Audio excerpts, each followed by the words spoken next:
The afternoon sun filtered through the ancient oak trees of Thornfield Manor, casting dappled shadows across the manicured lawn where Anoria Blythe sat in contemplative solitude.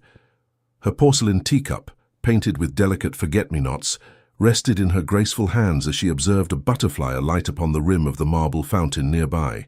These stolen moments of peace had become increasingly precious to her, brief respites from the endless parade of suitors her mother orchestrated with military precision, each more tedious than the last. At 23, Anoria understood she was considered dangerously close to being on the shelf, though the designation amused rather than troubled her. She had watched her younger sister Catherine make a brilliant match the previous season, and their mother's attention had returned to Anoria with renewed determination. Yet something within her resisted the conventional path that seemed to satisfy everyone around her. She wanted something more than a suitable arrangement, though she could not quite name what that something was. The sound of hurried footsteps on gravel interrupted her reverie. Jenkins, their elderly butler, approached with unusual haste, his normally impassive face betraying a hint of agitation. "Miss Blythe," he announced, slightly breathless, "His Grace, the Duke of Northmere, has arrived to see your father." Honoria's teacup paused halfway to her lips. The Duke of Northmere. The name alone carried weight throughout England, a man of immense wealth and influence, known for his shrewd political maneuvering and absolute dedication to duty. She had never met him, though gossip about him circulated freely in drawing rooms across London. Some called him cold and calculating, others admired his unfailing sense of responsibility. All agreed he was one of the most powerful men in the realm. "I see," Anoria replied, setting down her cup with deliberate care. "Is father expecting him?" "No, miss. It appears to be an unplanned call. His Grace mentioned diplomatic matters." Jenkins hesitated, then added, "Your father requests you join them for tea in the blue drawing room. He wishes to present you, as Lady Blythe is currently visiting the Havisham estate." A flicker of curiosity sparked within Anoria, though she maintained her composure. Her father rarely requested her presence during business matters. She rose gracefully, smoothing the pale green muslin of her dress, and followed Jenkins through the French doors into the cool interior of Thornfield Manor. As they traversed the familiar corridors, Anoria found herself wondering about the man she was about to meet. The Duke of Northmere had inherited his title at the young age of 21, following his father's sudden death. Now 32, he had never married, a fact that caused considerable speculation among the ton. Some whispered of a tragic lost love, others claimed he was too devoted to his duties to consider matrimony. So Anoria suspected the truth was likely more mundane, though she reserved judgment until she could form her own opinion. The blue drawing room lived up to its name, decorated in varying shades of azure and cream, with tall windows overlooking the rose gardens. Her father, Sir Edmund Blythe, stood near the fireplace, deep in conversation with a tall figure whose back was turned to the door. At their entrance, both men looked up. Honoria's first impression of Bramwell Carrington, Duke of Northmere, was of contained power. He stood well over 6 feet, with broad shoulders that suggested physical strength beneath his perfectly tailored coat. Dark hair, touched with silver at the temples, framed a face of aristocratic angles, high cheekbones, a strong jaw, and a mouth set in a line that spoke of habitual control. But it was his eyes that arrested her attention. Grey as a winter storm, they held an intelligence and depth that belied the cold reputation that preceded him. "Ah, Anoria," her father said warmly, "may I present His Grace, the Duke of Northmere, your Grace, my eldest daughter, Miss Anoria Blythe." The Duke bowed with practiced elegance, though Anoria noticed something flicker across his features as their eyes met, a brief moment of what might have been surprise or perhaps recognition, though they had never met before. "Miss Blythe," he said, his voice deeper than she had anticipated, with a slight roughness that contradicted his polished exterior. "Your father has spoken of you." "Nothing too damaging, I hope," Anoria replied, with a slight smile as she curtsied. She had long ago perfected the art of deflecting attention with gentle humour. A ghost of amusement touched the Duke's eyes, softening his stern features. "On the contrary, He mentioned your facility with languages and your interest in current diplomatic relations, an unusual passion for a young lady. I find the usual passions rather dull, Anoria responded, surprised by her own candor. There was something about his direct gaze that seemed to strip away the layers of social pretense she usually maintained. Watercolors and needlework have their place, but they don't challenge the mind. Anoria reads extensively, her father interjected, pride evident in his tone. French, Italian, some German. She's been invaluable in translating certain documents for me. The Duke's expression shifted, genuine interest replacing the polite mask of social obligation. Indeed. Then perhaps you might offer your opinion on a matter that brings me here today. Your father and I have been discussing the recent treaty negotiations with the French, and there are certain nuances in the translated text that concern me. What followed was an hour of intense discussion that Anoria found herself drawn into almost against her will. The Duke possessed a formidable intellect, and he listened, truly listened, when she offered her interpretations of specific phrases in the treaty documents her father produced. Most men of her acquaintance would have dismissed her contributions or worse, feigned interest, while clearly thinking about other matters. Bramwell Carrington did neither. He challenged her translations, asked probing questions, and modified his own understanding based on her insights. As they debated the implications of a particular clause, Anoria found herself studying him more closely. His hands, elegant yet strong, moved expressively as he spoke. A small scar near his left temple suggested a past injury, and she found herself wondering about its origin. When he smiled, a rare occurrence that transformed his entire countenance, fine lines appeared at the corners of his eyes, speaking of a capacity for joy that his public persona carefully concealed. "You have a remarkable mind, Miss Blythe," the Duke said at last, setting aside the documents with an air of satisfaction. "Your interpretation clarifies several points of contention. I'm grateful for your insight." "I merely applied logic and linguistic knowledge," Anoria replied, though she felt an unfamiliar warmth at his praise. "Nothing remarkable about that." "I disagree." His grey eyes held hers with an intensity that made her breath catch. "Many possess knowledge without the wisdom to apply it meaningfully. You have both." The moment stretched between them, laden with something Anoria couldn't quite name. It was Sir Edmund's throat-clearing that broke the spell. "Well then," her father said heartily, "this calls for a celebration. Will you stay for dinner, Your Grace? My wife returns tomorrow, but I'm certain Anoria and I can provide adequate company for the evening." Anoria expected the Duke to decline with a polite excuse. Surely he had pressing matters awaiting him elsewhere. Instead, after a moment's hesitation, he inclined his head. "I would be honored, Sir Edmund. Thank you." The dinner that followed proved unlike any Anoria had experienced. Without her mother's domineering presence orchestrating every moment, the conversation flowed naturally across topics, both serious and surprisingly light-hearted. The Duke revealed himself to be well-read beyond matters of state, with opinions on literature and philosophy that sparked lively debate. When Anoria challenged his interpretation of a particular poem by Wordsworth, he laughed, a genuine, unguarded sound that seemed to surprise him as much as it delighted her.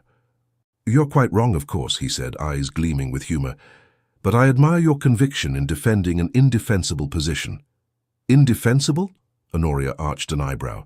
"I think you mean you lack the imagination to perceive the deeper meaning." "Oh ho," Sir Edmund chuckled. "I believe my daughter has just accused you of being unimaginative, Your Grace." "So she has," Bramwell replied, his gaze never leaving Honoria's face. "A grave insult indeed. I may never recover." The teasing note in his voice sent an unexpected flutter through Honoria's chest. She had met countless men, lords and gentlemen of every description, but none who matched wits with her so effortlessly, who seemed to genuinely enjoy the verbal sparring rather than finding it threatening or unfeminine. As the evening progressed, Anoria became increasingly aware of the Duke's presence in a way that had nothing to do with his title or reputation. She noticed how his long fingers traced the rim of his wineglass as he listened, how his attention never wavered from whoever was speaking, how a small furrow appeared between his brows when he considered a complex idea. These small details accumulated like brushstrokes on a canvas, revealing a portrait far more nuanced than gossip had suggested. When the hour grew late and the Duke finally took his leave, Anoria accompanied her father to see him off. In the entrance hall, Bramwell turned to her with an expression she couldn't quite read. "Miss Blythe," he said formally, though something in his tone suggested the formality cost him effort. "Thank you for your hospitality and your invaluable assistance today. I hope we might continue our discussion of the Wordsworth matter at a future date." "I look forward to proving you wrong again, Your Grace," Anoria replied with a slight smile. His answering smile reached his eyes this time, softening the austere lines of his face. "As do I, Miss Blythe. As do I." After his departure, Anoria found sleep elusive. She lay in her bed, staring at the canopy above, replaying the evening's conversations in her mind. Something had shifted within her during those hours, a recognition of possibility, of connection she hadn't known she was seeking. The Duke of Northmere was supposed to be cold and distant, yet the man she had met possessed warmth and humor beneath his controlled exterior. He had listened to her, truly listened, treating her thoughts as worthy of serious consideration rather than polite dismissal. She thought of his eyes, grey and penetrating, and the way they had held hers during their debate. She remembered the rumble of his laugh and the graceful movements of his hands. Most of all, she remembered the sensation of being truly seen, perhaps for the first time in her life. It was both exhilarating and terrifying. Anoria rose before dawn, too restless for further attempts at sleep. She dressed simply and made her way to the garden where the previous day's tranquility had been interrupted by the Duke's unexpected arrival. The fountain burbled softly in the grey morning light, and dew jeweled the grass beneath her feet. She tried to recapture yesterday's contentment with solitude, but found it elusive. The garden felt different now, not empty but waiting, as if something essential had been introduced and then removed, leaving an absence in its wake. The following weeks brought an unusual pattern to Honoria's days. The Duke began calling at Thornfield Manor with increasing frequency, always with some diplomatic matter requiring her father's attention or her linguistic expertise. Anoria told herself these visits were purely professional, that her anticipation of his arrival stemmed from intellectual stimulation rather than personal interest. Yet she found herself taking extra care with her appearance on days she suspected he might call, and her heart invariably quickened at the sound of his voice in the hall. Lady Blythe, returned from her visit, observed these interactions with shrewd maternal calculation. "The Duke of Northmere," she mused aloud one morning at breakfast, "calls with remarkable frequency, most irregular for a man of his standing." "He requires father's counsel on diplomatic matters," Anoria replied, keeping her tone casual as she buttered her toast. "And does he also require your counsel, my dear? I notice he seems quite attentive when you're present." Anoria felt heat rise in her cheeks. "He values my translations, nothing more." "Of course," Lady Blythe said with a knowing smile that made Honoria's discomfort increase. "Though I must say, for a man famously devoted to duty above all else, he seems remarkably willing to spend hours here when surely his estates and responsibilities demand attention." The observation lodged itself in Honoria's mind, refusing to be dismissed. Was it possible the Duke's frequent visits reflected more than professional necessity? She had noticed small things, the way his gaze sought her out when he entered a room, how he steered conversations toward topics he knew interested her, the almost imperceptible softening of his features when she smiled. Yet she hesitated to read too much into these signs. Men of his rank married for alliance and advantage, not for intellectual compatibility or personal attraction. One afternoon in mid-May, the Duke arrived unannounced while Anoria was in the library, surrounded by books and papers. She had discovered a first edition of poetry that morning and was lost in its pages when his voice startled her. "Wordsworth again, Miss Blythe? You seem determined to master every nuance of his work, perhaps to mount a more effective argument against my interpretations." Anoria looked up to find him standing in the doorway, his tall frame silhouetted against the afternoon light. Something in his informal arrival, without Jenkins' announcement or her father's presence, made the moment feel strangely intimate. "Actually," she said, recovering her composure, "this is Blake. I thought I might expand my arsenal of poetic ammunition." He laughed and moved into the room with easy confidence, as if he had every right to be there. Blake, a bold choice. Though I warn you, I have considerable appreciation for his work. Then our debates shall be all the more spirited. Anoria marked her page and set the book aside, acutely aware that they were alone together, improper by strict social standards, though the library's glass doors stood open to the hall. "Is my father expecting you?" "No?" Bramwell's expression grew serious as he stopped before her chair. "I came to see you specifically, Miss Blythe. There's a matter I wish to discuss, and I preferred to approach you directly rather than through conventional channels." Honoria's pulse accelerated, though she maintained her outward calm. "I'm listening, Your Grace." He seemed to gather himself, an unusual uncertainty crossing his features. This was not the composed Duke of Northmere, who commanded Parliament's attention or negotiated treaties with foreign powers. This was a man struggling with something personal, something that reached past the careful defenses she had watched him maintain. "I find myself in an unfamiliar position," he began, his voice lower than usual. "One, I confess, I had not anticipated." When he paused, Anoria prompted gently, "What position is that?" "I came to Thornfield Manor initially for purely diplomatic reasons, a duty call, nothing more. Yet I find myself returning again and again, and the reasons have become less about duty and more about—" He met her eyes directly, and the intensity in his gaze stole her breath. "More about you, Miss Blythe." The words hung in the air between them, weighted with significance. Honoria's hands tightened on the arms of her chair as she processed this unexpected confession. "Your Grace, Please," he interrupted, raising a hand, "allow me to finish before my courage fails. I have spent my entire adult life prioritizing duty above personal desire. I inherited my title young and learned quickly that my position demanded sacrifice and discipline. I have never regretted those choices, but I also never questioned them until recently.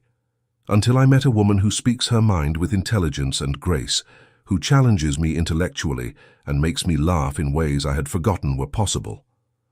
A woman whose presence has become essential to my peace of mind." Honoria's heart hammered against her ribs. "You speak as if you've made some decision about me." "I have." He moved closer, close enough that she had to tilt her head back to maintain eye contact. "I wish to court you properly, Anoria, with your permission and your father's blessing. I understand this may seem sudden, we have known each other mere weeks, but I have never been more certain of anything in my life." The use of her given name sent a thrill through her, intimate and forbidden. She rose from her chair, needing to stand on more equal footing for this conversation. "You barely know me, Your Grace. What you've seen has been carefully curated moments, pleasant afternoons of intellectual discourse. Real courtship reveals flaws and complications you haven't witnessed." "Then let me witness them." His hand lifted as if to touch her face, then fell back to his side, propriety restraining impulse. "I want to know everything about you, Anoria, the flaws and complications included. I want to hear your thoughts on matters both trivial and profound. I want to make you laugh and debate with you until dawn. I want—" He stopped abruptly, a muscle working in his jaw. "What do you want?" Anoria whispered, drawn forward by the naked honesty in his expression. "You," he said simply. "I want you in my life, in whatever capacity you'll allow. If you feel nothing for me, tell me now, and I'll withdraw. But if there's even the smallest possibility that you might come to care for me as I already care for you, then give me the chance to prove myself worthy of you." Honoria's rational mind catalogued all the reasons for caution. They were from different worlds. He a duke of immense power and responsibility. She merely a gentleman's daughter with no particular fortune or connections. His life would demand sacrifices she couldn't fully comprehend. Marriage to him would mean obligations and scrutiny she had never faced. Yet beneath these logical considerations, her heart whispered a different truth. This man saw her, truly saw her, in ways no one else ever had. With him, she felt fully alive and fully herself simultaneously. "I would be lying," she said slowly, choosing her words with care, "if I said your visits had meant nothing to me beyond professional courtesy. You have become—" She paused, searching for the right phrase. "You have become someone whose absence I feel keenly, someone whose arrival brightens my day, someone I think of far more often than propriety would deem appropriate." The transformation that came over Bramwell's face was remarkable. The stern Duke dissolved, revealing a man of profound relief and joy. "Then I may court you. I may try to win your affection." "You may," Anoria agreed, a smile tugging at her lips. "Though I warn you, Your Grace, I am not easily won. I have standards." "Thank God for that," he replied fervently. "I have no interest in easy victories, Anoria, only in worthy ones." The season that year proved unlike any Anoria had experienced before. Word spread quickly through society that the Duke of Northmere was courting Miss Anoria Blythe, and the attention was both flattering and overwhelming. Suddenly, Anoria found herself the subject of intense scrutiny from women who had previously barely acknowledged her existence. Mothers of unmarried daughters regarded her with thinly veiled resentment, while the daughters themselves oscillated between envious hostility and desperate attempts at friendship. Through it all, Bramwell remained remarkably attentive. He escorted her to balls and soirees, claimed her hand for the first dance at every event, and engaged her in conversations that often lasted long past what society deemed appropriate. Anoria found herself torn between delight at his company and discomfort at the fishbowl existence that came with being his chosen partner. "You seem troubled," Bramwell observed one evening, as they stood together at a ball hosted by the Marchioness of Belmont. They had retreated to a quieter corner of the ballroom after completing their dance, seeking respite from the press of curious onlookers. "Merely adjusting to unfamiliar circumstances," Anoria replied, watching a group of young women who were very obviously discussing them in excited whispers. "I'm not accustomed to being the subject of such intense interest." Bramwell followed her gaze, his expression darkening. "They have nothing better to occupy their minds. Ignore them." "Easy for you to say. You've lived under society's microscope your entire life." She glanced up at him, struck by the weariness in his features. "Though I suspect it never becomes comfortable, does it?" "No," he admitted quietly. "It becomes familiar, which is not the same thing. But I find it more bearable now than before." "Why now?" His eyes met hers, and the tenderness in them made her breath catch. "Because I have someone, that makes it worthwhile. Before I endured society's demands because duty required it. Now I endure them because they grant me access to you." The sincerity in his voice moved her deeply.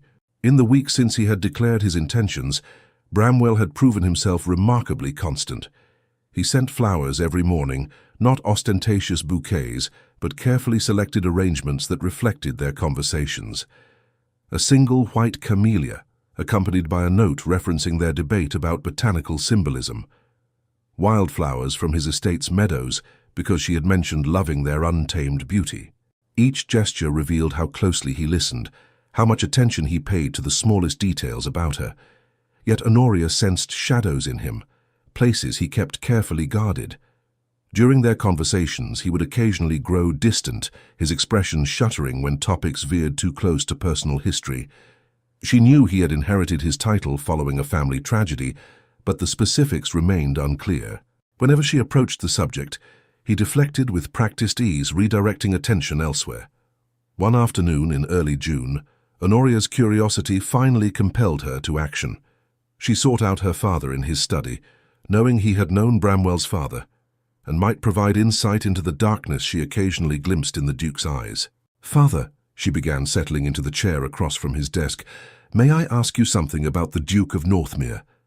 Sir Edmund looked up from his correspondence, his expression knowing. "I wondered, when you would come to me with questions, what would you like to know?" "The circumstances of how he inherited. I know his father died suddenly when Bramwell was 21, but no one speaks of the details. He himself avoids the topic entirely." Her father's face grew somber. "With good reason. It was a terrible business, Anoria. The old Duke, Bramwell's father, was murdered by a business associate he had trusted for years. A dispute over investments gone wrong led to violence. Bramwell discovered the body himself when he came home from Oxford unexpectedly." Honoria's hand flew to her throat, horror washing through her. "Dear God, that's unspeakable." "It gets worse, I'm afraid. The murderer fled but was apprehended weeks later. The trial was public and sensational, every sordid detail exposed for society's consumption. Bramwell had to testify, had to relive finding his father repeatedly for the court's satisfaction. He was just a young man, suddenly thrust into a dukedom and immense responsibility, while grieving both the loss of his father and the theft of his innocence. How did he manage? With remarkable strength, though the cost was visible. He became harder, more controlled after that experience. He buried himself in duty and responsibility, allowing no room for vulnerability or weakness. Many worried he had sealed himself off entirely from anything resembling joy or personal happiness. Sir Edmund paused, his eyes studying her with paternal concern. Until recently, that is. Since meeting you, he seems different, more like the young man he was before tragedy changed him. Anoria sat back, processing this revelation. So many things about Bramwell suddenly made sense. His rigid self-control, his initial coldness, his wariness of personal attachment. He had learned early that the world could be cruel and treacherous, that even those closest to you could betray trust in the most devastating ways. Opening himself to love required overcoming years of carefully constructed defenses. That evening, when Bramwell called at Thornfield Manor, Anoria observed him with new understanding. They sat together in the drawing-room, ostensibly chaperoned by her mother, though Lady Blythe conveniently fell asleep in her chair, leaving them in relative privacy. Bramwell was recounting some political manoeuvring in Parliament when Anoria interrupted him. "Why do you do that?" she asked gently. He paused mid-sentence, confusion crossing his features. "Do what?" "Deflect. Whenever our conversation approaches anything truly personal, you redirect to politics or literature, or some other safely impersonal topic." The change in his demeanor was instantaneous, shoulders tensing, expression shuddering. "I wasn't aware I was doing so." Bramwell. She used his given name deliberately, having earned that right through their courtship. "I know about what happened to your father. I know about the trauma you endured." His face went white, then flushed with what might have been anger or shame or both. "Who told you, your father?" "Don't be angry with him. I asked because I care about you, and I could sense you carrying burdens you wouldn't share. I wanted to understand." "Understand what?" His voice had gone cold, defensive. "That I come from violence and scandal, that my inheritance was purchased with my father's blood, that I had to stand in a courtroom and describe finding him." He broke off abruptly, jaw clenched against the emotions threatening to break free. Anoria rose and moved to sit beside him on the settee, propriety be damned. She took his hand in both of hers, feeling the tension thrumming through him. "I wanted to understand why a man of remarkable warmth and intelligence had learned to guard himself so carefully. Why you find it difficult to trust, to open yourself to personal connection. Your father's death wasn't your fault, Bramwell. The violence visited upon him doesn't define who you are." "Doesn't it?" He looked at her with raw anguish in his grey eyes. "I became Duke through murder, Anoria. My entire position, everything I am, stems from that horrific act. And the worst part," his voice cracked, "the worst part is that sometimes I hate him for dying, for leaving me alone to shoulder responsibilities I never wanted, and then I hate myself for feeling that way." Oh, Bramwell. Honoria's heart ached for the young man who had never been allowed to simply grieve, who had been thrust into duty before healing could occur. Anger at your father doesn't make you a bad son. It makes you human. He died and left you to clean up the aftermath. Of course you're angry. I shouldn't be. He was the victim. You were also a victim, Anoria said firmly. Perhaps not of physical violence, but you lost your father, your innocence, your chance at a normal young adulthood. You're allowed to grieve that loss, to be angry about it without diminishing his suffering. Bramwell stared at her as if seeing something miraculous. "How do you do that?" he whispered. "Do what?" "Make me feel less alone." His free hand came up to cup her face, thumb brushing her cheekbone with infinite gentleness. "Since my father died, I have carried these burdens in isolation, believing no one could understand or accept the darkness in me. Yet you look at me with such compassion, such acceptance. How? Because I see who you truly are beneath the armor, Anoria replied, leaning into his touch. "A good man who has endured terrible things and emerged stronger, despite the cost. A man who deserves happiness and love, even if he doesn't believe it himself yet." The kiss that followed was inevitable, a natural culmination of emotional honesty and growing attachment. Bramwell's lips met hers with careful reverence, as if she were something precious that might break.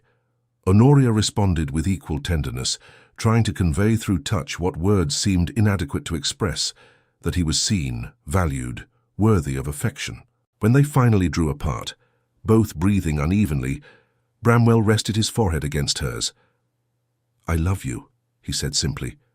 "I know it's too soon, that I should wait for a more appropriate moment, but I cannot keep these words inside any longer. I love you, Anoria Blythe, with an intensity that both frightens and exhilarates me." Tears pricked Honoria's eyes as joy flooded through her. "I love you too," she whispered. "I think I have since that first afternoon when you actually listened to my opinions instead of dismissing them. When you looked at me and saw a person rather than just a potential wife." They sat together in the drawing room, Lady Blythe still snoring softly in her chair, speaking in hushed tones about everything and nothing. Bramwell told her about his childhood before tragedy struck, a happy existence with parents who loved each other genuinely, siblings who had scattered to various marriages and estates. He spoke of his sister Charlotte, married to an earl in Scotland, and his younger brother James, currently serving in the diplomatic corps abroad. These were pieces of himself he had kept hidden, and Anoria treasured each revelation as the gift it was. As the summer progressed, their relationship deepened in ways that both delighted and occasionally troubled Anoria. She found herself thinking constantly about Bramwell, about their future together, about the life they might build. Yet she also became increasingly aware of the challenges that lay ahead. Being Duchess of Northmere would require skills and social navigation she had never needed to develop. The weight of responsibility he carried would become partially hers, and she worried about her adequacy for the role. These concerns came to a head one afternoon when Lady Blythe insisted Anoria accompany her to a tea hosted by the Duchess of Waverley, one of society's most influential women. The Duchess was known for her exacting standards and sharp tongue, and Anoria suspected the invitation was less about genuine friendship than about assessing Bramwell's chosen bride. The tea proved every bit as uncomfortable as Anoria had feared. The Duchess of Waverley, a formidable woman in her 60s with steely eyes and rigid posture, subjected Anoria to subtle interrogation disguised as polite conversation. Every answer was weighed and found slightly wanting. Her family connections were acceptable but not impressive. Her education was adequate but lacked certain aristocratic refinements. Her dowry was respectable but modest. "The Duke of Northmere could have his pick of England's finest families," the Duchess observed, her tone suggesting Honoria should be grateful for attention above her station. "I trust you understand the responsibility that comes with such an advantageous match." "I understand His Grace's character and qualities," Anoria replied evenly, struggling to maintain composure under such obvious disapproval. "Those matter more to me than his title." How charmingly naive. The Duchess's smile didn't reach her eyes. "Title and responsibility are inseparable, my dear. The Duke cannot afford a wife who sees him merely as a man, rather than as a symbol of power and duty. His position demands someone who understands their role completely." The words struck deeper than Anoria wanted to admit. As the tea concluded and she and her mother returned home, doubt crept into her thoughts. Was she truly suited for the life Bramwell offered? Could she navigate the treacherous waters of high society without embarrassing him? Did love alone suffice when facing such immense obstacles? That evening, Bramwell found her in the garden where they had first met, sitting on the stone bench near the fountain. He took one look at her face and immediately sat beside her, concern evident. "What's wrong? You look troubled." Honoria considered deflecting, then remembered how she had pushed him toward honesty. "I attended a tea today with the Duchess of Waverley." "Ah." Understanding dawned in his expression. "Let me guess. She made you feel inadequate and unsuitable." "She merely pointed out facts," Honoria said quietly. "My background is modest compared to yours. I lack the training and connections expected of a duchess. There are hundreds of women better suited to stand beside you." Bramwell took her hand firmly. "There are hundreds of women who might look better suited on paper. None of them are you. None of them make me laugh or challenge my assumptions or see past the title to the man beneath. None of them love me for who I am rather than what I represent." "But what if love isn't enough? What if I fail you? What if I cannot meet the demands of your position?" "Then we'll fail together," he said simply. "Anoria, I'm not asking you to become someone else. I'm asking you to be yourself, brilliant, honest, occasionally stubborn, and let me stand beside you as we navigate whatever challenges arise. Yes, being Duchess comes with responsibilities and difficulties, but we'll face them together as partners, not as a duke and his inadequate wife." His words eased the tightness in her chest somewhat, though doubt still lingered. "The Duchess of Waverley suggested you need someone who understands duty above all else, someone who can put aside personal feelings for the sake of position. The Duchess of Waverley," Bramwell said with unusual sharpness, "has been married to duty herself for 40 years and is miserable because of it. She mistakes suffering for virtue and expects everyone else to embrace the same martyrdom. I refuse to follow that path, Anoria. I refuse to sacrifice genuine happiness on the altar of social expectation. But your responsibilities will be met," he interrupted. "I'm not suggesting we abandon duty or ignore my obligations. I'm suggesting we approach them together, supporting each other rather than allowing them to consume us. I watched my parents build a marriage based on genuine partnership and affection. They found joy in each other despite the demands of their positions. I want that for us, a real marriage, not a dutiful arrangement." Anoria studied his face, seeing the conviction there, the determination to forge a different path than society expected. "You make it sound simple." "It won't be simple," he admitted. "We'll face criticism and judgment. Some will always consider you unworthy of me, just as some will consider me foolish for choosing love over advantageous alliance. But I would rather face those challenges with you than achieve easy acceptance without you." The sincerity in his voice moved her profoundly. Here was a man who had every reason to choose safety and convention after the trauma he had endured. Instead, he was choosing vulnerability, choosing to open his heart despite the risks. How could she do less? "I'm frightened," she confessed, "of failing you, of failing myself, of not being enough." "Good." At her startled expression, he elaborated. "If you weren't frightened, I'd worry you didn't fully understand what we're undertaking. Fear means you're taking this seriously, that you recognize the significance of what we're building. But don't let fear prevent you from accepting happiness, Anoria. We both deserve that." She leaned against him, drawing strength from his solid presence. "When did you become so wise about matters of the heart? I thought you spent years avoiding emotional entanglements." "I had an excellent teacher recently," he said with gentle humor. "A remarkable woman who insisted I stop deflecting and face my feelings honestly. She's been quite transformative." Despite her lingering doubts, Anoria smiled. "She sounds rather bossy." "Delightfully so." He pressed a kiss to her temple. "Will you trust me, Anoria? Trust us. I cannot promise perfection or an easy path, but I can promise absolute devotion and partnership through whatever comes." "Yes," she whispered, feeling the rightness of the decision settle into her bones. "Yes, I trust you. I trust us." The next weeks brought a different kind of challenge, navigating the formal preparations for their engagement announcement. Bramwell insisted on following proper protocols, seeking Sir Edmund's formal blessing and arranging the official declaration at a ball hosted by his family. Throughout these preparations, Honoria found herself simultaneously excited and overwhelmed by the enormity of the change approaching. Lady Blythe threw herself into wedding preparations with barely contained glee, dragging Honoria to countless fittings and consultations.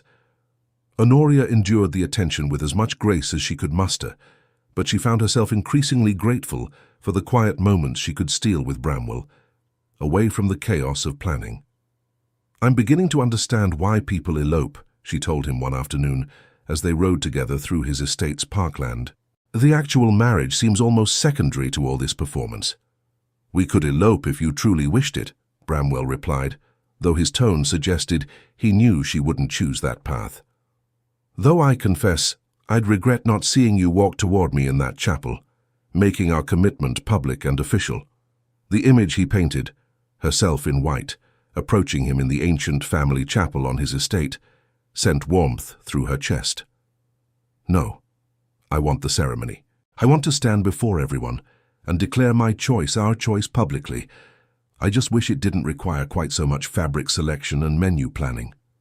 He laughed, the sound rich and genuine. "Welcome to aristocratic life, my love. Everything must be done with excessive attention to detail and propriety." They rode in comfortable silence for a time, the summer sun warm on Honoria's face. She felt more at peace than she had in weeks, secure in their connection despite the external pressures. Yet one concern still nagged at her, one she had been hesitant to voice. "Bramwell," she began carefully, "what about children? Have you thought about that aspect of our future?" His expression grew thoughtful. "I have thought about it, yes. The dukedom requires an heir, which adds pressure I'd prefer not to put on you. But honestly, when I imagine our future, I see children for reasons beyond dynastic necessity. I see small versions of you running through Northmere Hall's corridors, pestering tutors with difficult questions, making me laugh. I see us building a family based on love and support rather than mere duty." The vision he painted resonated with dreams Anoria had barely admitted to herself.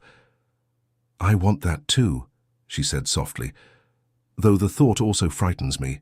Childbirth is dangerous, and I've heard stories." "I know." His hand covered hers on the reins, his grip reassuring. "My mother nearly died bringing James into the world. I remember my father's terror during those hours of uncertainty, but she survived. And they made the choice together to have no more children after that, despite pressure for additional heirs. They prioritized her health and their partnership over dynastic expectations. We'll do the same, Anoria. Your well-being will always come before any obligation to provide heirs." His words eased something in her, though the fear never fully disappeared. They continued their ride, speaking of lighter topics, but Honoria found herself increasingly aware of the profound life changes approaching. Soon she would be Duchess of Northmere, with all the responsibility and scrutiny that entailed. Soon this man beside her would be her husband, bound to her legally and spiritually. The magnitude of it all threatened to overwhelm her when she allowed herself to think too deeply. The engagement ball at Northmere Hall exceeded anything Anoria had previously experienced, and the sheer scale of it threatened to overwhelm her before she even crossed the threshold. The ducal estate sprawled across vast acres of carefully maintained grounds, with ancient trees lining the approach road and formal gardens stretching as far as the eye could see. The house itself stood as a magnificent testament to centuries of wealth and power. A sprawling edifice of honey-colored stone with countless windows reflecting the setting sun, towers reaching toward the sky, and architectural details that spoke of generations of refinement and taste. Anoria sat beside Bramwell in the carriage as they approached, her gloved hands clasped tightly in her lap, despite her efforts to appear calm. He must have sensed her tension because his hand covered hers, warm and reassuring. "Remember," he said softly, his grey eyes meeting hers with understanding, "you belong here, not because of your title or connections, but because I have chosen you, and you have chosen me. Everything else is merely theatre." "Theatre with an audience of hundreds ready to judge my every gesture," Anoria replied, managing a wry smile despite her nerves. "No pressure whatsoever. They can judge all they wish. Their opinions hold no power over what matters. Us." He lifted her hand to his lips, pressing a kiss to her gloved knuckles that sent warmth flooding through her. "Besides, I've seen you debate philosophical points with visiting scholars and translate complex diplomatic documents without hesitation. A ballroom full of aristocrats should present no greater challenge." She wanted to explain that intellectual challenges and social navigation were entirely different beasts, but the carriage was already rolling to a stop before the grand entrance. Liveried footmen stood at attention, and through the open doors she could see the entrance hall blazing with candlelight, filled with guests in their finest evening wear. There was no more time for doubt or hesitation. This was her future, and she would face it with the same courage Bramwell had shown in opening his heart to love after years of self-protection. The ballroom took her breath away despite her anxiety. Enormous crystal chandeliers hung from the soaring ceiling, their countless candles creating a sea of glittering light. The walls were adorned with priceless paintings and gilded mirrors that multiplied the splendor infinitely. Hothouse flowers filled every available surface, their scent perfuming the air. And everywhere she looked, people, hundreds of them, representing the cream of English aristocracy, all gathered ostensibly to celebrate, but really to observe and assess. Bramwell kept her close as they made their entrance, his hand at the small of her back, providing both physical and emotional support. Conversations paused as they passed, faces turning toward them with expressions ranging from genuine pleasure to thinly veiled skepticism. Anoria held her head high, remembering her father's advice from earlier that day. "They are just people, my dear. Wealthy and titled people, certainly, but still just people with the same hopes and fears as anyone else." The formal announcement came after the opening dances. Bramwell led her to the center of the ballroom floor, where a small raised platform had been erected for the occasion. The orchestra fell silent, and the crowd pressed closer, a sea of expectant faces waiting to hear what they already knew, but required official declaration. Bramwell's voice carried across the hushed ballroom with natural authority. "My lords, ladies, and distinguished guests, I thank you for honoring me with your presence tonight. It is my profound pleasure and privilege to announce my engagement to Miss Anoria Blythe, daughter of Sir Edmund and Lady Blythe of Thornfield Manor." He turned to her then, and the public mask slipped just enough that she saw the private man beneath, the one who read poetry with her late into the night and made her laugh until her sides ached. "She has done me the great honor of accepting my suit, and I look forward to introducing you all to the future Duchess of Northmere." The applause that followed was polite and prolonged, though Honoria couldn't help noticing the quality of it varied considerably. Some clapped with genuine enthusiasm, particularly Bramwell's family members and close friends. Others offered merely perfunctory acknowledgement, their faces betraying reservations about this match between the powerful Duke and the gentleman's daughter of no particular distinction. And still others, particularly several dowagers clustered near the refreshment tables, didn't bother hiding their disapproval, their tight smiles and pursed lips speaking volumes. What followed tested every social skill Anoria possessed. She stood beside Bramwell as an endless parade of guests approached to offer congratulations, each interaction requiring careful navigation. The well-wishers genuinely pleased by the match were easy, their warmth was sincere and required only gracious acceptance. More challenging were those who offered congratulations, while their eyes measured and found her wanting, whose smiles never quite reached their eyes, whose compliments carried subtle barbs wrapped in silk. "Such a charming match," Lady Pemberton observed, her tone suggesting anything but charm. "The Duke has always been so unpredictable in his choices." "How fortunate for Miss Blythe," another woman murmured just loudly enough to be heard, "to secure such an advantageous elevation in circumstances." Anoria bore these subtle insults with outward grace, though each one added weight to the doubt already pressing on her chest. Bramwell remained attentive, steering her away from the worst offenders when he could, but social obligation demanded they separate at times. He had political allies to cultivate and family connections to maintain, and she couldn't cling to his side like a frightened child, no matter how much she wanted to. During one such separation, Anoria found herself cornered by a group of young ladies she vaguely recognized from previous social events, women who had barely acknowledged her existence before, but now sought her company with transparent eagerness. Their conversations centered on fashion and gossip, topics Honoria found tedious even under normal circumstances and nearly unbearable given her current emotional state. She responded with appropriate comments, smiled at appropriate moments, and felt increasingly disconnected from the festivities that were supposedly in her honor. The evening wore on with excruciating slowness.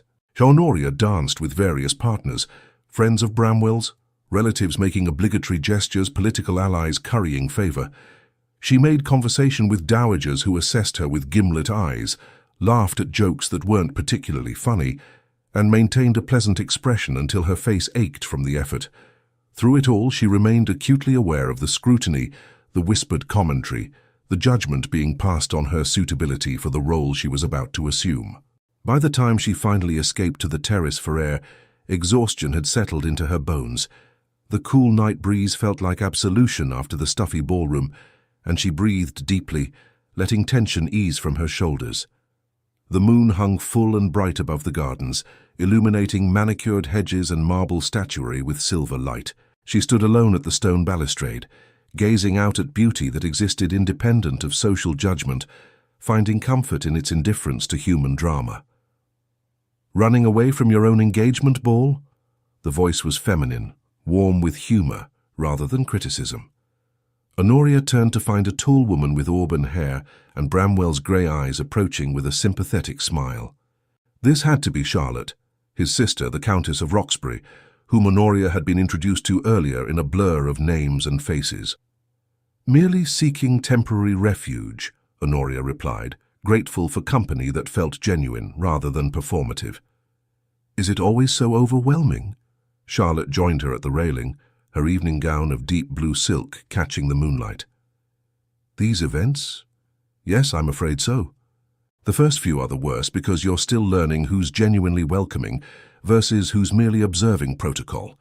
Eventually you develop something like armor, not enough to make you immune but sufficient to deflect the worst of it." She paused, studying Anoria with intelligent eyes that missed nothing. "You're holding up remarkably well, actually. Better than I did at my own engagement ball. I spent half the evening hiding in the conservatory." "The conservatory sounds lovely right now," Anoria admitted, "though I suspect Bramwell would worry if I disappeared entirely. My brother is besotted with you, you know." Charlotte's tone was matter-of-fact rather than teasing. "I've never seen him like this. Before you, he was all duty and responsibility. Admirable but rather exhausting to be around. He approached life like a military campaign, every decision calculated for strategic advantage rather than personal fulfillment. Now he actually smiles unprompted, tells jokes, seems to remember there's more to life than obligation. You've done something remarkable for him, Miss Blythe." "Anoria, please." The warmth in her chest at Charlotte's words competed with lingering doubt. "We're to be sisters soon, after all." "Then you must call me Charlotte." She turned to face Anoria more fully, her expression growing serious in a way that suggested what followed mattered. "I hope you won't think me presumptuous, but I want to offer some advice. Being part of this family, standing beside Bramwell as Duchess of Northmere, will demand much of you. More than you probably realize right now, despite tonight giving you a taste of it. There will be times when duty feels suffocating, when you question your decision, when the weight of expectation threatens to crush your spirit.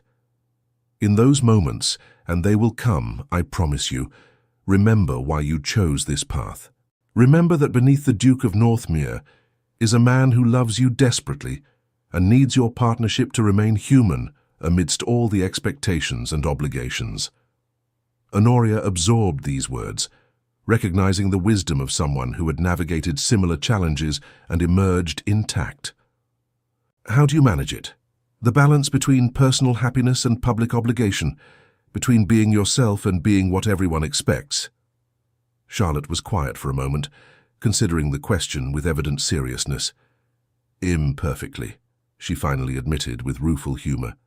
"Some days better than others. There are times I want to throw proper behavior aside and speak my mind without consideration of consequences, and occasionally I do, much to my husband's dismay. But I have found that maintaining clear boundaries helps, protecting certain aspects of my life and marriage as private territory where societal expectations cannot intrude. Bramwell will respect those boundaries if you establish them. He learned from our parents' example that genuine partnership requires protecting the relationship itself from outside pressures, creating spaces where you can simply be Bramwell and Honoria rather than the Duke and Duchess. Your parents had a love match then."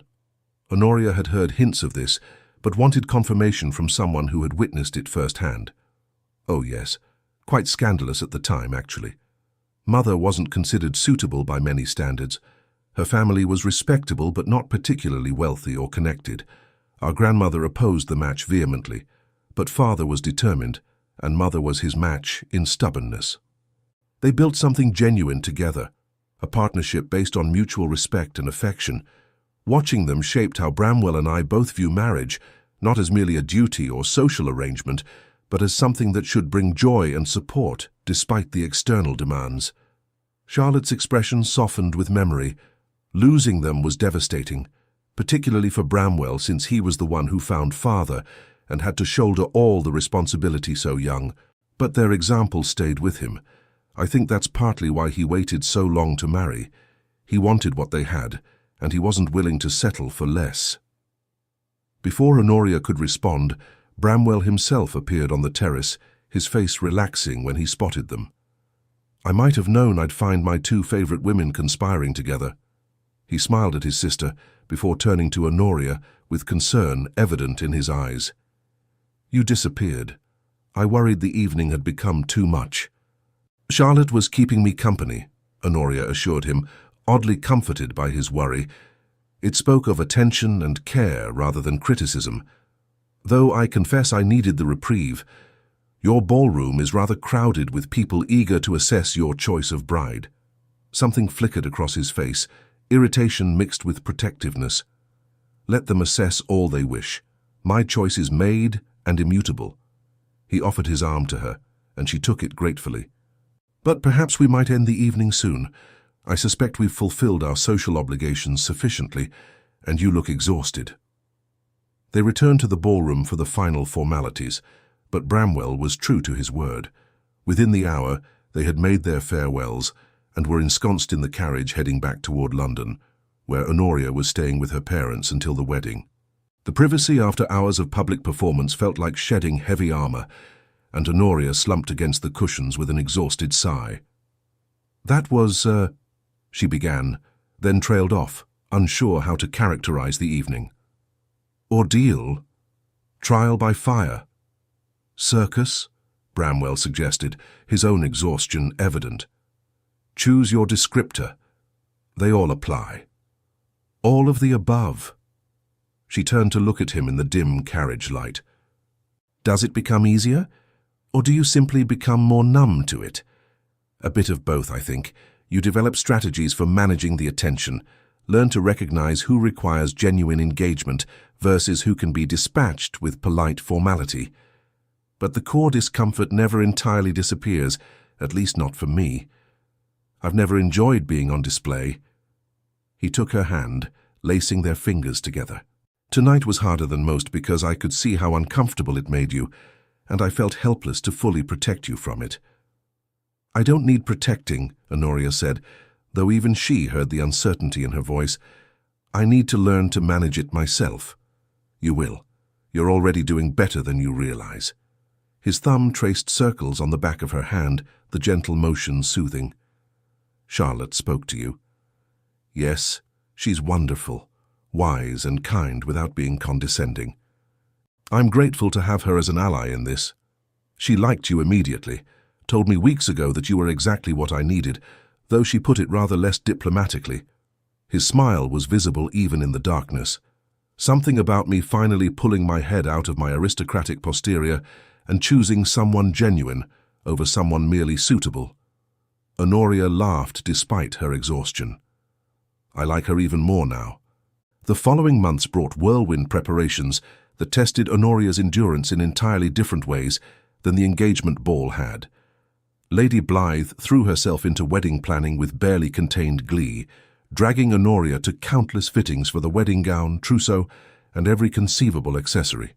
Milliners, modistes, jewelers, and decorators paraded through Thornfield Manor in endless succession, each requiring decisions that somehow felt simultaneously trivial and momentous. What does it matter whether the roses are cream or ivory?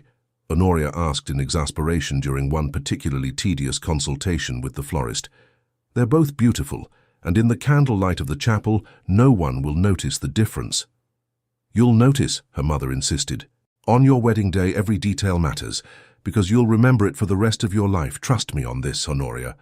So Anoria chose cream roses because they reminded her of the wildflowers that grew near the folly where she and Bramwell had shared their first kiss weeks after their initial meeting. She selected music that meant something to both of them, rather than merely traditional selections. She insisted on having her sister Catherine as her primary attendant, despite Lady Blythe's push for more socially prominent friends who might add distinction to the ceremony. Through all these preparations, Bramwell proved remarkably present and involved. He attended fittings when his schedule allowed, offered opinions on flowers and music, and insisted on details that honoured Honoria's preferences rather than simply deferring to tradition or his family's expectations.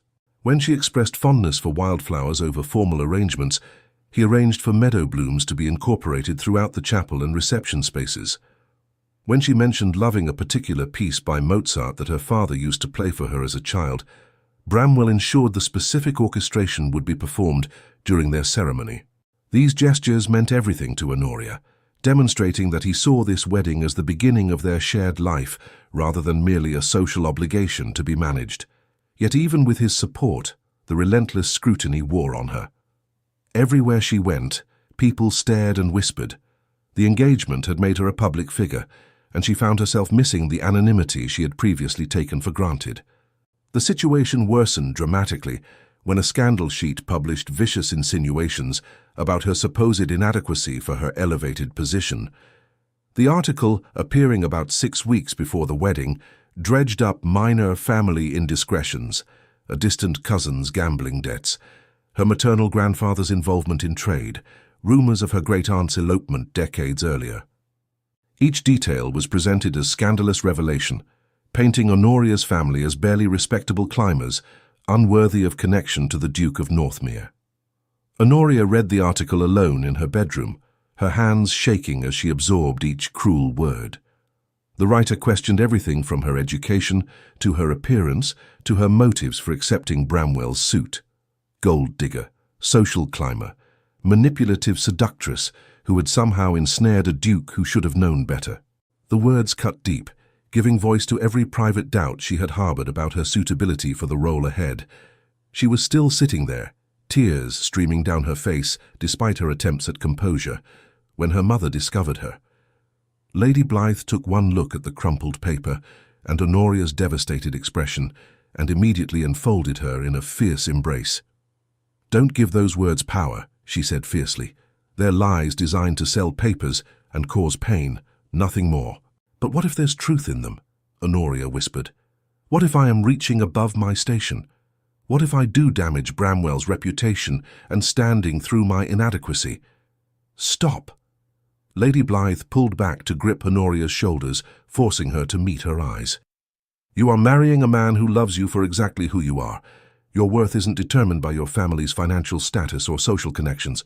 It's determined by your character, intelligence, and heart, all of which are exemplary. Anyone who can't see that isn't worth your concern." Rationally, Anoria knew her mother was right. Emotionally, the article's poison had found its mark. When Bramwell called at Thornfield Manor later that day, she couldn't hide her distress despite her best efforts. His response surprised her. Rather than offering soothing platitudes or suggesting she ignore the publication, Bramwell's face darkened with cold fury. "Who wrote this?" he demanded, scanning the article with mounting anger. "This is defamation. I'll have them brought up on charges." "That will only draw more attention to it," Anoria protested. "Better to let it fade into obscurity." "No." His voice was flat with determination. "I won't allow lies about you to stand unchallenged. You deserve better than silence in the face of such viciousness." What followed was one of the most public displays of devotion Anoria had ever witnessed. Bramwell penned a letter to multiple major newspapers, not a denial of the scandal sheet's claims, but a passionate defense of Honoria's character, and a rebuke of the narrow-minded snobbery that valued bloodlines over personal qualities. He praised her intelligence, integrity, and compassion. He noted that her linguistic abilities had proven invaluable in diplomatic negotiations. Most significantly, he made clear that anyone who took issue with his choice of bride would find themselves on the wrong side of his considerable influence. The letter caused a sensation. Some praised his loyalty and devotion, others criticized him for engaging with gossip beneath his dignity. But the overall effect was unmistakable. The scandal sheet's attack had failed, and Honoria's position as his chosen bride was reinforced rather than undermined. "You shouldn't have done that," Anoria told him when they met the day after the letter's publication. They sat together in Thornfield Manor's library, the same room where he had first declared his intentions to court her. "Now everyone will be watching even more carefully, waiting to see if I live up to your public defense." "Let them watch," Bramwell replied firmly, taking her hands in his. "Let them see how proud I am of you, how little I care for their narrow judgments about bloodlines and social hierarchies. Perhaps if more men publicly supported their wives, instead of expecting them to silently endure criticism, society might learn better behavior. You're worth defending, Anoria. Always." His unwavering support meant everything, yet the incident left Anoria with lingering insecurity that proved difficult to shake. 2 weeks before the wedding, these doubts culminated in a tearful confession during a visit to Northmere Hall. She had come to finalize arrangements for the reception, but Charlotte found her in the estate's impressive library, staring blindly at leather-bound volumes, while anxiety gnawed at her composure. "What's troubling you?" Charlotte asked gently, settling into the chair beside her. "And don't say nothing. I can see distress written across your face." The kindness in her voice broke through Honoria's careful control. "What if I cannot do this?" she asked, abandoning pride in favor of desperate honesty. "What if I fail him? What if the responsibilities prove too much and I crumble under the weight of expectation? That article voiced fears I've been trying to suppress, and now I cannot stop wondering if there's truth in the criticism." Charlotte listened patiently, her expression thoughtful rather than dismissive. When Anoria finally fell silent, she asked simply, "Do you love my brother?" "Desperately. More than I knew it was possible to love someone." "Does he love you?" "Yes, I believe so." "Then you already possess the essential foundation for weathering whatever storms arise. Everything else, the social navigation, the responsibilities, the challenges of running a ducal household, you'll learn together through experience and occasionally through mistakes. Marriage isn't about being perfect, Anoria. It's about choosing to face imperfection together rather than facing it alone. Bramwell doesn't need a flawless duchess. He needs a genuine partner who sees him as a man rather than merely a title, who challenges him to remain human despite all the pressures that push him toward becoming simply the Duke of Northmere. These words sustained Anoria through the final hectic preparations and the night before her wedding, when nerves threatened to overwhelm her completely. She lay awake in her childhood bed at Thornfield Manor for the last time, simultaneously eager for and terrified by the life changes approaching with dawn.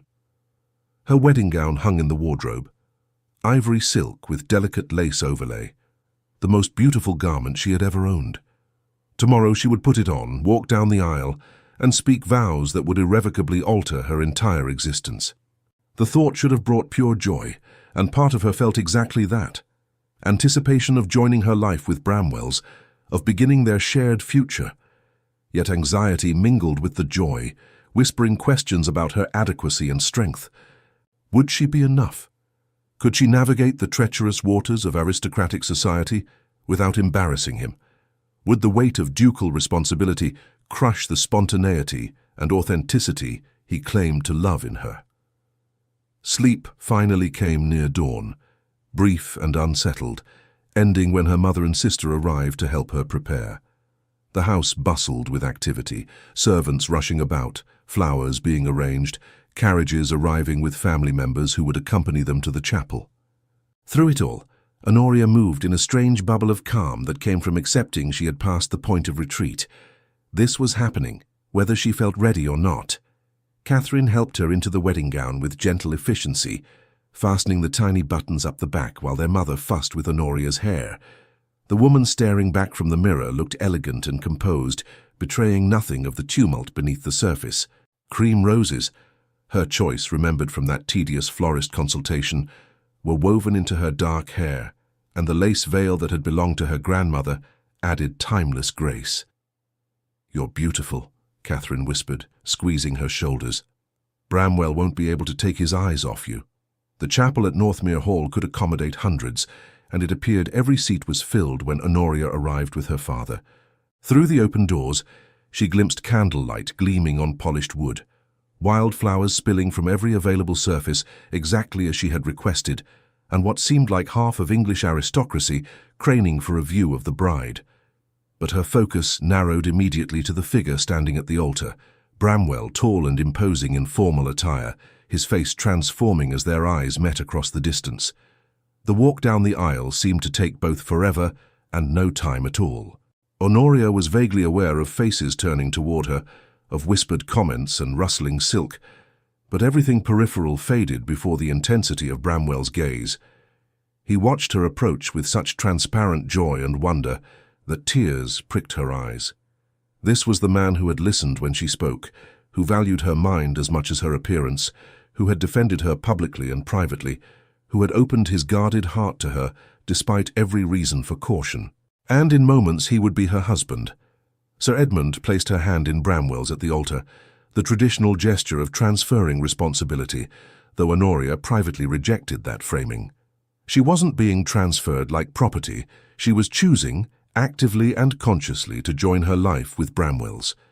Their fingers intertwined as the bishop began the ceremony, and she felt the slight tremor in his hand that revealed his own nerves despite his composed exterior. The vows, when they came, felt momentous, speaking promises of lifelong commitment before hundreds of witnesses should have terrified her, but instead Anoria felt certainty settle into her bones. I, Anoria Elise Blythe, take thee, Bramwell Nathaniel Carrington, to be my wedded husband, to have and to hold from this day forward, for better, for worse, for richer, for poorer, in sickness and in health, to love and to cherish, till death do us part. Her voice only trembled slightly on the final words, and Bramwell's grip on her hands tightened, as if anchoring them both. When his turn came, his deep voice carried across the chapel with unwavering conviction. I, Bramwell Nathaniel Carrington, take thee, Anoria Elise Blythe, to be my wedded wife, to have and to hold from this day forward, for better, for worse, for richer, for poorer, in sickness and in health, to love and to cherish, till death do us part. The ring, a magnificent sapphire surrounded by diamonds that had belonged to his grandmother, slid onto her finger as physical symbol of the promises they exchanged. Then, Bramwell's matching band, simpler but equally significant, found its place on his hand. The bishop pronounced them husband and wife, granting permission for the kiss that sealed their union. Bramwell's lips met hers with gentle reverence, a brief touch that nonetheless communicated volumes: promise, devotion, joy, relief. When they drew apart, his eyes glistened suspiciously, and Anoria realized her own tears were flowing freely now. They were married, for better or worse, in joy and challenge. They belonged to each other now.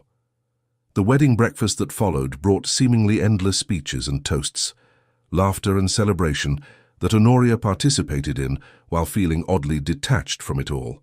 She smiled and thanked well-wishers, danced with various partners during the reception, cut the elaborate cake, and performed all the expected rituals. But her awareness remained fixed on Bramwell, his hand at her waist during their first dance as husband and wife, his quiet words of love murmured for her ears alone, the way he stayed close whenever possible, despite social obligations pulling them apart. Late afternoon found them finally departing for the private hunting lodge on his estate, where they would spend their first week of marriage. The lodge stood several miles from the main house, nestled in forest that promised complete privacy. As their carriage rolled away from Northmere Hall, rice and flowers thrown by well-wishers, Anoria felt tension she hadn't fully acknowledged begin to ease. "Alone at last," Bramwell said with evident relief, removing his formal coat and loosening his cravat. "Don't misunderstand. I'm grateful everyone came to celebrate with us, but I'm far more grateful to have you to myself now." "I know exactly what you mean." Anoria removed her veil carefully, setting it aside along with the cream roses from her hair. It's strange how exhausting it is to be the center of attention, even when the attention is supposedly positive. "Strange and utterly draining," he agreed, "though you managed it beautifully. I was so proud watching you navigate everything with such grace." The lodge appeared through the trees, a substantial stone structure that managed to feel both rustic and comfortable. Inside, fires burned welcomingly in multiple hearths, and staff had clearly prepared everything before disappearing to leave them in privacy. Their trunks had been delivered and unpacked. A light supper waited in the dining room, and the master bedroom upstairs glowed with candlelight and warmth. After eating, neither particularly hungry despite barely touching food at the reception, they made their way upstairs together. Anticipation mixed with nervousness in Honoria's stomach as they entered the bedroom. The marriage bed stood as undeniable centerpiece, its implications both exciting and daunting. She had received some education from her mother about marital intimacy, though it had been cursory and focused primarily on duty and endurance, rather than pleasure. Bramwell must have sensed her anxiety because he approached slowly, giving her space. "We can take this as slowly as you need," he said gently, taking her hands in his. "There's no rush, no obligation beyond what we both want. I never want you to feel pressured or frightened with me, Anoria. This should be good for both of us, or we're doing it wrong." His consideration touched her deeply, easing some of her tension. "I'm not frightened exactly, more uncertain. I want this, want you, but I don't really know what to expect. Then we'll discover it together." He lifted her hand to his lips, kissing each finger with deliberate attention. "With patience and communication and care for each other. Does that sound acceptable?" More than acceptable. What followed was tender exploration and gentle discovery, vulnerability shared equally. Bramwell proved patient and attentive, attuned to her responses and reactions, checking frequently whether something felt good or uncomfortable. Society had taught Anoria to expect duty and discomfort from the marriage bed, yet he approached their physical union as another aspect of partnership requiring communication and mutual care and consideration. His hands moved over her with reverent attention, learning what made her gasp or sigh or arch toward him. He took his time removing her wedding gown and the layers beneath, treating each revelation of skin as precious gift. When uncertainty made her hesitate, he paused, reassured, waited until she felt ready to continue. And when they finally joined together completely, the brief discomfort gave way quickly to building pleasure that surprised her entirely. Afterward, lying in his arms in the firelit darkness, Anoria felt something settle within her, a deep rightness, a sense of having found exactly where she belonged. The anxiety that had plagued her for weeks had quieted, replaced by contentment and certainty. "I love you," she whispered, tracing idle patterns on his chest and enjoying the freedom to touch him without restriction. "I love you too," Bramwell murmured against her hair, his arms tightening around her. "More than I thought possible to love anyone. You've changed my entire world, Anoria. Before you I was merely existing, fulfilling duties and obligations without joy. Now I'm living, truly living, and it's because of you."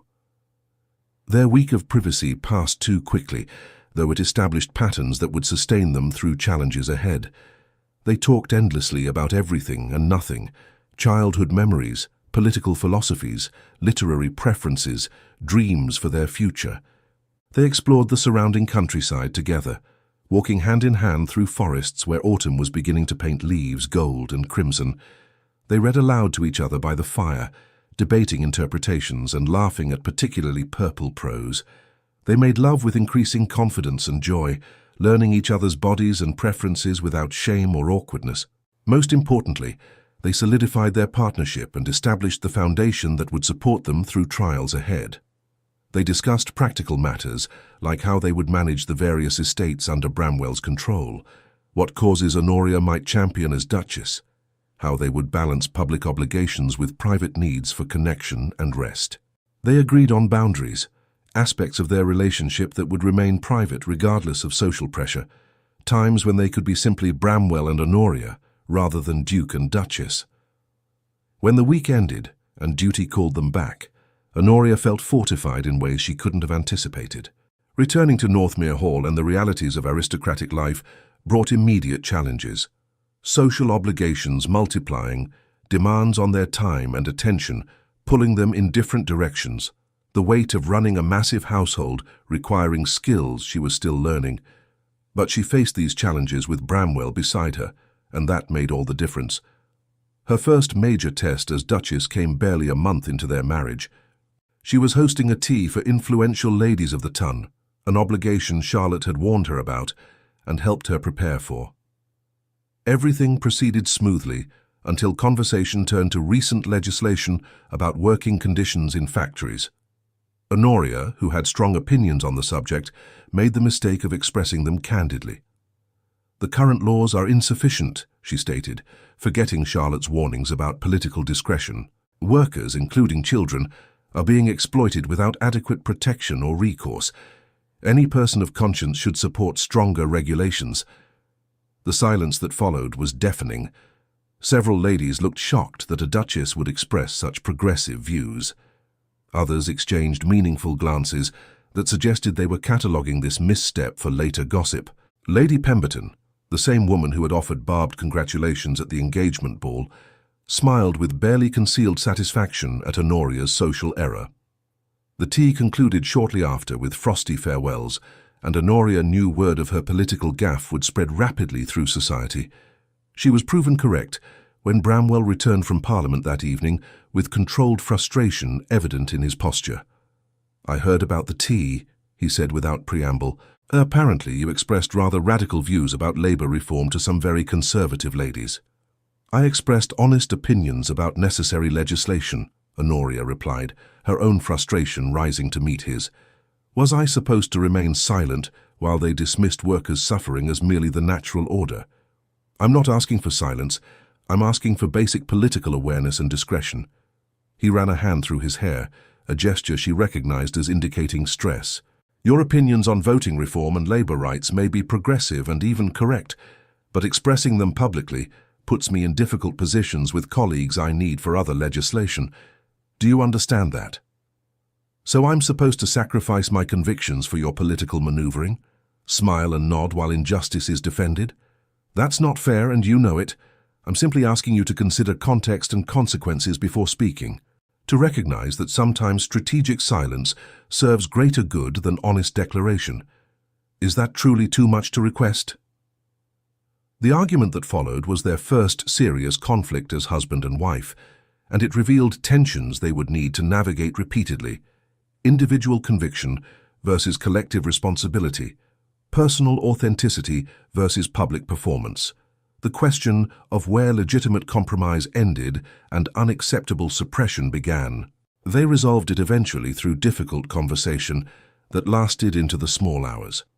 Anoria agreed to exercise more caution in public forums, while Bramwell acknowledged that he couldn't expect her to become someone fundamentally different than the woman he had married. They found compromise in the space between silence and indiscretion.